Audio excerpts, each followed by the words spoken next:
বন্ধুরা, আশা করি তোমরা সবাই ভালো আছো। তোমার চ্যানেলে তোমাদের সকলকে স্বাগতম। তো মাধ্যমিক এবং উচ্চ মাধ্যমিক পরীক্ষা শেষ হয়ে গেছে, আইপিএল এর মরশুম চলছে। আমরা সবাই আইপিএল নিয়ে ব্যস্ত আছি, মানে অধিকাংশ ছাত্রছাত্রী। আবার যারা মেরিটোরিয়াস রয়েছে তারা তো ভাবছে যে আমাদের উচ্চ মাধ্যমিক শেষের পরে ভবিষ্যতে কি করব সেই নিয়ে প্রিপারেশন শুরু করে দিয়েছে। কেউ বা জেক্সপো প্রিপারেশন, কেউ বা উচ্চ মাধ্যমিকের প্রিপারেশন, কেউ বা এখন থেকে নিট এক্সামের প্রিপারেশন।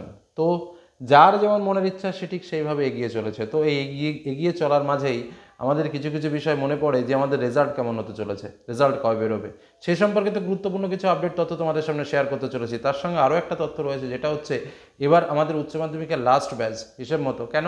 কারণ যে সিস্টেমে আমরা পরীক্ষা দিলাম, অর্থাৎ নর্মাল প্রশ্ন, একটা প্রশ্নের ভেতরে এমসিকিউ এসিকিউ সমস্ত কিছু আছে, ব্রড টাইপের প্রশ্ন, এটা কিন্তু লাস্ট। এরপরে যারা পরীক্ষা দেবে বা যারা ফেল হয়ে বসে থাকবে তারা কিন্তু ওই পুরনো সিস্টেমে পরীক্ষা দেবে, আর তাদের সঙ্গে যারা যাবে তাদের প্রশ্নটা কিন্তু পুরোপুরি অন্যরকম হবে। অর্থাৎ ফার্স্ট সেমিস্টার এবং সেকেন্ড সেমিস্টার তাদের পরীক্ষা কিন্তু আলাদাভাবেই দিতে হবে এবং নিতে হবে। তো এই জায়গা দাঁড়িয়ে যদি কেউ এবার উচ্চ মাধ্যমিকে ফেল হয়ে যায়, তাহলে তার পক্ষে কিন্তু সত্যিই একটা ভয়ানক বিষয় যে সে পরীক্ষার হলে কোনো বন্ধু পাবে না। সে যে ভবিষ্যতে কবে পাস করবে তারও গ্যারান্টি নেই, কারণ সম্পূর্ণ সিলেবাস প্যাটার্ন সমস্ত কিছুই চেঞ্জ হয়ে যাচ্ছে। এবং তোমরা যারা এবছর উচ্চ মাধ্যমিক পরীক্ষা দিলে, তোমরা হলে এই সিস্টেমের লাস্ট ব্যাচ। এরপর থেকে যারা আসবে তারা একটা অন্য পদ্ধতিতে পরীক্ষা দেবে। তো গেল।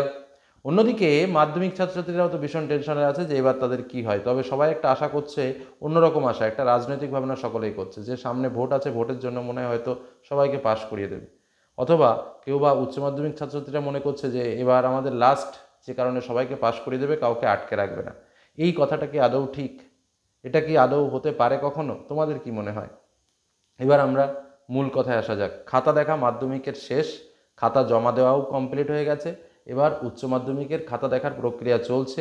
কিছু কিছু শিক্ষক সেই খাতা জমা দিয়েও ফেলেছেন, আর কিছু কিছু শিক্ষক খুব তাড়াতাড়ি ডেট লাস্ট যেটা রয়েছে সেটা হচ্ছে ফার্স্ট উইক অফ এপ্রিল, এপ্রিলের ফার্স্ট উইকের মধ্যে উচ্চ মাধ্যমিকের খাতা দেখার কাজ মোটামুটি কমপ্লিট হয়ে যাবে। বুঝতেই পারছো তার মানে কোন লেভেলে কোন স্পিডে খাতা দেখা চলছে। মাধ্যমিকের খাতা দেখার কোর্স কমপ্লিট, মাধ্যমিকের খাতা দেখে টেকে সব জমা পড়ে গেছে, অর্থাৎ তোমার যে নম্বর তুমি কত পেয়েছো সেটা পড়ে গেছে আমাদের কাছে। মোটামুটি আমরা বিভিন্ন শিক্ষকদের সঙ্গে কথা বলেছি এবং যে রিপোর্ট কার্ড তৈরি করেছি সেটা খুব তাড়াতাড়ি তোমাদের সামনে শেয়ার করব। প্রত্যেকটা সাবজেক্টে কেমন কি রিপোর্ট কার্ড এসছে সেটা আলাদাভাবে তোমাদের শেয়ার করবো। আজ সে বিষয় নিয়ে আলোচনা করছি না। আজ যে বিষয়গুলো নিয়ে আলোচনা করবো পরপর সেই বিষয় নিয়ে আলোচনা করি। মাধ্যমিকের রেজাল্ট একদম পরিষ্কার শুনে রাখো, মে মাসের ফার্স্ট উইকে মাধ্যমিকের রেজাল্ট বেরোবে। কি বললাম? মে মাসের ফার্স্ট উইকে মাধ্যমিকের রেজাল্ট বেরোবে, এরকমই তথ্য রয়েছে। উচ্চ মাধ্যমিক রেজাল্ট মে মাসের সেকেন্ড উইকে। কি বললাম? মে মাসের সেকেন্ড উইকে উচ্চ মাধ্যমিকের রেজাল্ট বেরোবে। মাধ্যমিকে কি সবাই পাস? না, মাধ্যমিকে সবাই পাস নেই। আমি পাসের হারটাও বলে দিচ্ছি। মোটামুটি আমাদের যা ক্যালকুলেশন এসছে সেই ক্যালকুলেশনে 80 থেকে 90% পাস হবে। 90% পাস হওয়ার সম্ভাবনা তাও কম, 88 থেকে 90। কি বললাম? 88 থেকে 90%-এর মধ্যে থাকবে। উচ্চ মাধ্যমিকে কি সবাই পাস? না, উচ্চ মাধ্যমিকেও সকলকে পাস করানো হবে না, অনেক ছাত্রছাত্রী ফেল করেছে এবং সেই পাসের পরিমাণ 85 থেকে 90-র মধ্যে থাকবে। আচ্ছা, তাহলে বিষয়টা কী হবে? মাধ্যমিকের ক্ষেত্রে শুনতে অবাক লাগবে, কিন্তু কেউ ভয় পেও না, কথাটা একটু শুনে যাও। মাধ্যমিকের ক্ষেত্রে সব মিলিয়ে প্রায় 1,00,000 ছাত্রছাত্রী এবছর ফেল করতে চলেছে মাধ্যমিকে। একই রকমভাবে উচ্চ মাধ্যমিকে এবছর প্রায় 60,000 ছাত্রছাত্রী ফেল করতে চলেছে। বললাম, পরে মিলিয়ে নেবে। কেন বললাম কথাটা শুনে নাও। মাধ্যমিকে এবার পরীক্ষা দিয়েছিল মোট 9,84,753 জন। কত বললাম? 9,84,753 জন। সেখানে দাঁড়িয়ে যদি 80% বা 90%ও যদি পাস করে, তাও ন্যূনতম ফেল হয়ে যায় প্রায় 90, 98 থেকে 99,000 ফেল হয়ে যায়। আমি সেখানে 1,00,000 বলেছি। বুঝতে পারলে কি বললাম? অর্থাৎ প্রায় 1,00,000-র কাছাকাছি ছেলেমেয়ে কিন্তু মাধ্যমিকে ফেল হচ্ছে, নিশ্চিত রূপে ধরে রাখতে পারো। আর উচ্চ মাধ্যমিকে পরীক্ষার্থী ছিল 5,08,423 জন। সেখানে দাঁড়িয়ে যদি আমার 90%ও ফেল করে, তাহলেও কিন্তু সেটার পরিমাণ প্রায় দাঁড়াবে 60,000-এর কাছাকাছি ফেল ক্যান্ডিডেট। বুঝতে পারছো?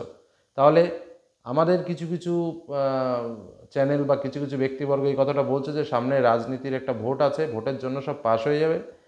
আর আরেকটা হচ্ছে কি যেন, যে উচ্চ মাধ্যমিকের একটা লাস্ট ব্যাচ যার জন্য পাস হয়ে যাবে। টোটালি মিথ্যে কথা, এরকম কোনো বিষয় নাই। যারা খাতা দেখছেন তারা যদি ফেল করিয়ে দেয়, তাতে যদি তুমি নম্বর না পাও তো কিচ্ছু করার নেই। নেক্সট আরেকটা প্রশ্ন নিয়ে সকলের মনে প্রশ্ন যে grace mark. Sir grace mark এবছর দেবে? দেখো, গ্রেজ মার্ক প্রতি বছরই দেওয়া হয়। সেটা প্রকাশ করা হয় না, যে এই দিলাম কি এই দিলাম, তোমরা দেখতে পাও না বলে মনে হয় প্রকাশ করা হয় না, কিন্তু চেষ্টা করা হয় যাতে 2-4 ছাত্রছাত্রীদের যদি কম থাকে তাহলে সেটা যাতে সে ওভারকাম করতে পারে। এজন্য প্রতি বছরই সেটা ভেতর থেকে আন্ডারস্ট্যান্ডিং করে কমপ্লিট করে দেওয়া হয়। এবং এই পরিমাণটা আমি এর আগেও বলেছি, আবারও বলছি, হাইয়েস্ট 3 থেকে 4 মার্ক তোমরা কল্পনা করতে পারো। তার থেকে বেশি যদি কম হয়ে যায় থিওরি পেপারে, থিওরির পার্টটাতে, মৌখিকের পার্টটা নিয়ে কারো টেনশন থাকার কথা নয়। থিওরির পার্টে কারো যদি ধরো মাধ্যমিকের ক্ষেত্রে 25 পাস সব মিলে, প্রজেক্ট আর রিটেন দুটো মিলে 25 পাস, সেখানে দুটো মিলে কারো 21 হচ্ছে, মনে করবে সে পাস আউট হয়ে যাবে, কিন্তু দুটো মিলে যদি 20 হয় তাহলে তার কোনো গ্যারান্টি নেই। আর মাধ্যমিকের ক্ষেত্রে সাবজেক্টের পার্ট ওয়াইজ, অর্থাৎ 80-র মধ্যে 24 হলে পাস, সেখানে যদি কেউ 20 পায় তাহলে মনে করবে পাস হয়ে যাবে, কিন্তু 20 থেকে কম পেলে তার ওন রিস্ক হয়ে যাবে। একদম পরিষ্কার কথা, 80-র মধ্যে। আর 70-এর মধ্যে 18। আমি এর আগেও একটা আলোচনা করে তোমাদের সামনে এটা বলেছিলাম। তো ওই 4 মার্ক হাইয়েস্ট ধরে রাখতে পারো গ্রেজ মার্ক, তার থেকে বেশি কিন্তু গ্রেজ পাবে না। 3 মার্ক পর্যন্ত নিশ্চিন্তে ধরা যায়, 4 মার্কেও একটু একটু গ্যারান্টি থাকে, মানে রিস্ক থেকে যায়। কি বললাম বোঝা গেল? নেক্সট, মাধ্যমিকের পরীক্ষা শুরু হয়েছিল 10ই ফেব্রুয়ারি আর উচ্চ মাধ্যমিকের শুরু হয়েছিল 3রা মার্চ।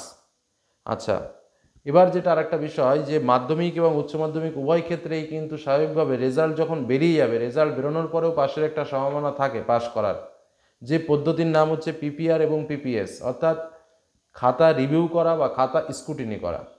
যারা ফেল করে তারা খাতাকে রিভিউ করে, আর যারা নম্বর কম পায়, যে না আরও একটু নম্বর বাড়লে ভালো হবে, তারা খাতায় স্ক্রুটিনি করবে। তো এটা মাধ্যমিকেরও হবে, উচ্চ মাধ্যমিকেরও হবে। কিন্তু এবার তোমাদের একটা কথা বলি, হাত খুলে নম্বর দেওয়ার একটা বিষয়টা চলে এসছে। শিক্ষকরা যাতে নম্বর চেপে না ধরে, সেরকমভাবে কিন্তু পুরোপুরি হেড এক্সামিনার যারা রয়েছেন তারা কিন্তু বলছেন যে নম্বর ছাড়ুন, নম্বর দিন। অর্থাৎ টিচারদেরকে কিন্তু নম্বরটা দেওয়ার দিকেই বেশি নজরদারি। যে এর আগেও আমরা শুনেছি মুখ্যমন্ত্রী মমতা ব্যানার্জি ঘোষণা করেছিলেন বিষয়টা, যে বাড়িয়ে দাও নম্বর, এরকম একটা বিষয়। আমার মনে নেই অতটা, তবুও আমার এটুকু মনে আছে যে অন্যান্য বোর্ডের ছেলেমেয়েরা নম্বর কম পায়, আমাদের বোর্ডের ছেলেমেয়েরা যাতে নম্বর ভালো পায় তার জন্য বিভিন্ন রকম শর্ট প্রশ্ন, বিভিন্ন রকম নির্দেশনা সেগুলো জারি হয়েছে, এবং যার ফলে নম্বর আগের থেকে অনেক পরিমাণ বাড়ছে।